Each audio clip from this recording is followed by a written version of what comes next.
Hello my friends, and a very warm welcome back to my painting channel. And in this video we're going to paint something completely different, and in this one we're going to be painting Kamaitachi, which is a small three-tailed kind of fox kind of creature from the Malifaux board game.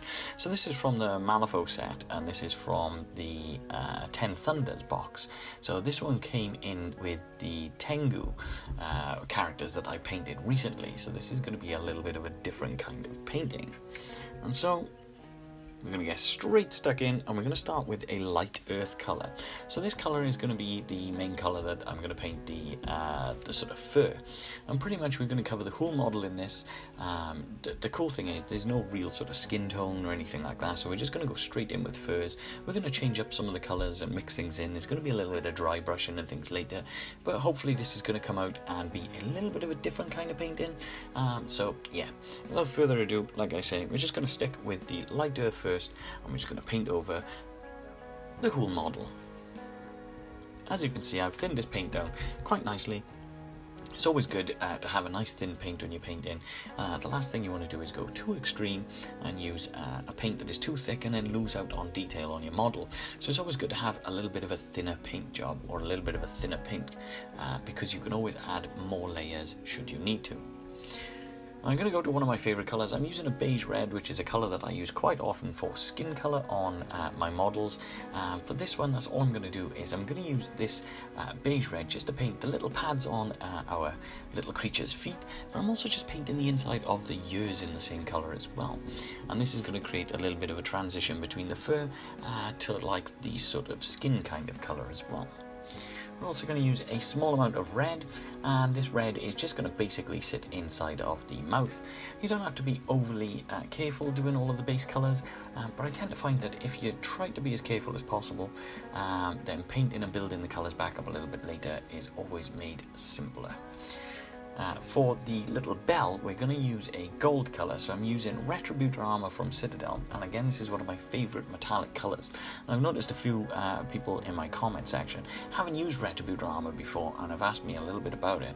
And Retributor Armour is a really good sort of gold colour, but it's not too not that it's not too bright.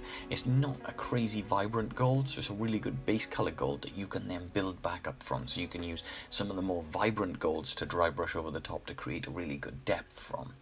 And with that gold, I'm also going to paint right in the center where there's almost like a small jewel in between its two eyes. So I'm painting the bell and the jewel in the same color.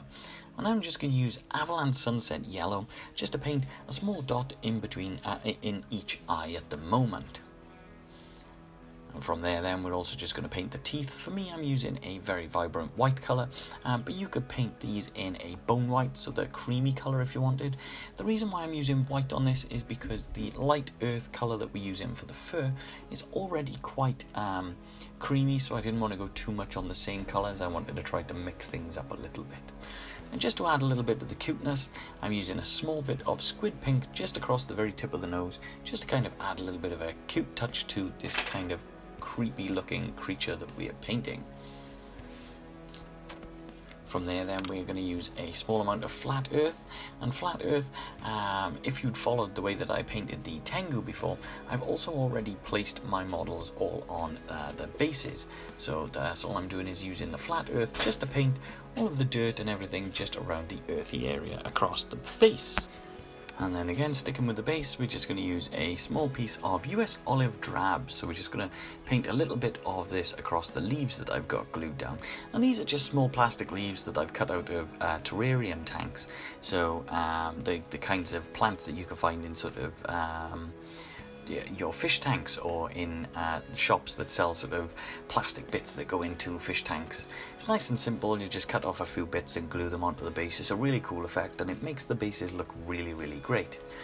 So I'm also going to use ochre, and this again is just a small part of the terrarium. That's all I've done is where I've cut the leaves off, it has left me with this sort of stalk. So this stalk I'm creating a little bit of a bamboo-ish effect out of. And when everything is dry, I'm going to use a Vallejo dipping formula. So this is a 200ml wash colour, and this one is a sepia colour. Now I'm using a sepia colour, and this is going to slightly change, not so much change the colour, but whereas we're using this sort of lighter colour on the model, so this light earth. By using the sepia colour, we're adding a little bit more warmth, a little bit more colour, and a little bit more texture to the model. Because what we're looking to do is we're looking to have a bit more of a warmer sort of vibrant base colour, and as we dry brush this back up, because we're going to build this vibrancy back up, we want it to be a little bit of a lighter and a sort of more light sort of colour coming out of the furs. So I'm just going to cover all of this in this sepia colour. It's also something that I would recommend to add a little bit of water to this, because sometimes straight out of the pot this can be quite an extreme sort of colour. It's kind of like using seraphim sepia, but with a little bit of water it can tone it down quite nicely, and then it creates a really nice colour, a really nice tone. So once it's all dry, like I say, we're going to have this sort of darkish brown kind of colour across the across this model. So that's all I'm going to do is I'm just going to dry brush the colours back up. So I'm going to use this light earth first, and we're just going to slowly but surely, as you can see, just slowly build up the dry brush. And that's all I'm going to do is just dry brush across the body, across the tail, across the arms, the legs, and things like that. But what I'm going to do is I'm going to use a very fine detail brush to pick out the details of the face, but also to pick out the details of the hands and feet as well. So like I'd done previously when I painted Azog on the warg, I did a little bit of a mixture of dry brushing and hand painted brushing, and I had this really cool kind of effect by the end of it. So we're looking to replicate or do something quite similar, but on a much smaller scale, because this model is quite small, and it does only have a very limited amount of detail around the face and things like that. So we're going to try and pick out as much as we can. As you can see, I'm trying to be as careful by using the very tip of my brush, and I'm just picking out, as I said, just the hands, the little paw that we've got here, and the details just around the face as well. Not to mention the little back feet just down on the base as well, just down on the bottom. And this little vibrance now, this lighter colour that we've got coming through, is actually going to separate and divide that sort of sepia, that sort of brown tone that we've got in the underneath. And this is going to build up this nice light colour, this nice light tone on top, and it's going to give the model a lot more depth now.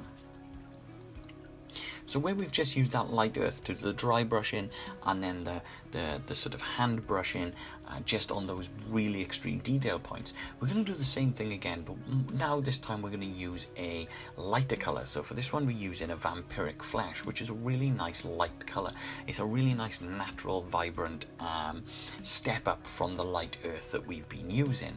And again, I'm just going to slowly build this up. So when I dry brush, I tend to use almost no paint on my brush whatsoever. So I like to have very small amount of paint on my brush. And the reason why I do this is because it gives me the opportunity to build up in a smaller stage, in smaller increments, rather than, as I say, when I'm painting, you don't want to put a big blob and then have to try to fix it later. It's better to always do this whole less is more kind of take on it, and that's kind of how I'm painting, is I'm dry brushing very small amounts so that I can build in layers and add extra layers if I need to, just so that vibrance then is something that I'm in control of the way that I build that vibrance back up. And as you can see, then switch into the very detailed brush just to pick out as many of those details and as much of those little areas around the face and around the mouth and things. And as you can see, I'm using dabbing motions of the paintbrush as well, just to create those illusions of extra little bits of texture in the fur and extra little bits of areas where the fur is moving and things like that. Mixing these two textures together, where you use the hand brushed and the dry brushed effect together, can be a really cool striking effect. A model like this, which is quite small, can be quite simple because you can simply just dry brush the whole model should you want, but by adding those little extra brush strokes can sometimes just add that little bit of personalization and create a little bit more of a model to look at as well, something a little bit more your own. It's a bit more unique, and it's something that will, as I normally say, pull your eye to the miniature as well. So I'm just going to use a more vibrant, lighter red colour just to pick out some of the areas in the tongue, and then I'm going to go back then, once I've done the tongue, and just do that little added extra tiny little bit just on the very tip again of that squid pink. This is my attempt to try to make this crazy and nasty looking model look a little bit sort of charming or a little bit cute. And again, we're going to do the same thing with the beige red. We're just going to add a little bit of this beige red. As you can see where the shade has sat, it's just creating these almost bat-like ears on this creature.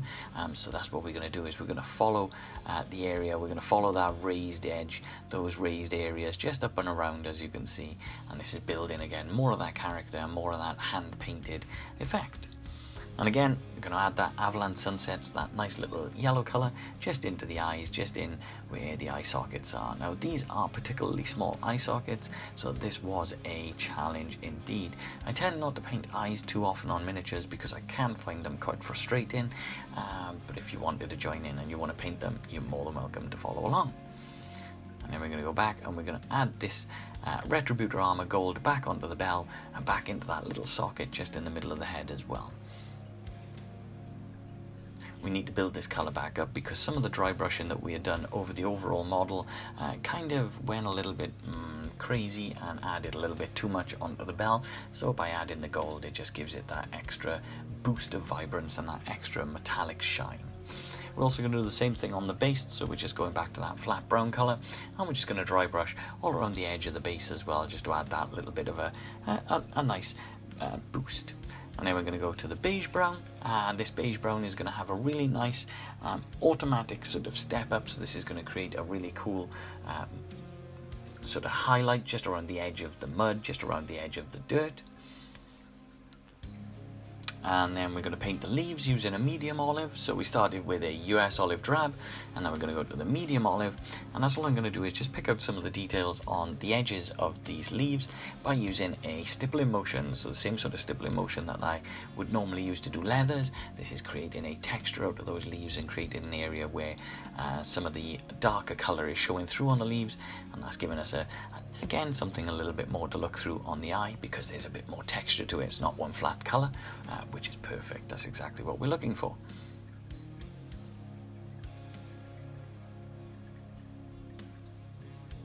So we're just moving back to the ochre as well. So this is a colour that we are using to make this little bamboo shoot effect. And that's all I'm going to do this time is again using a sort of mixture of stippling and sort of straight line painting.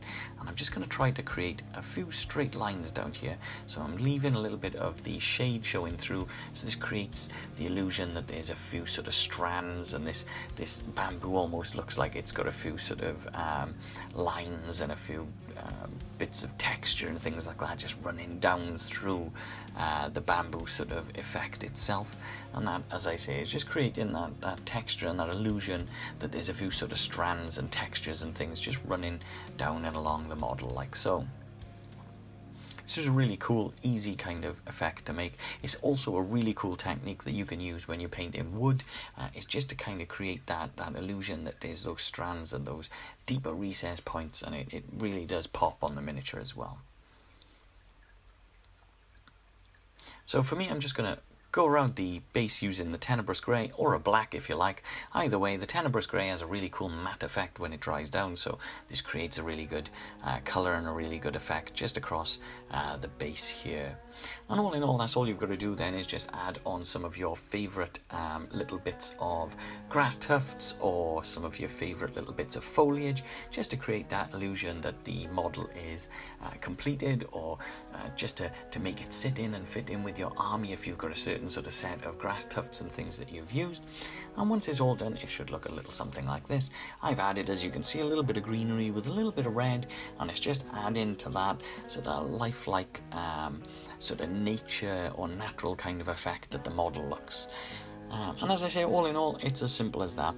This is the kind of model that you could literally just sit there and dry brush, but I've added a few of those extra brush strokes on, and I think it looks really good. You'll have to let me know in the comments below what you think, and if you've enjoyed this video, and if you found it nice and easy to follow along.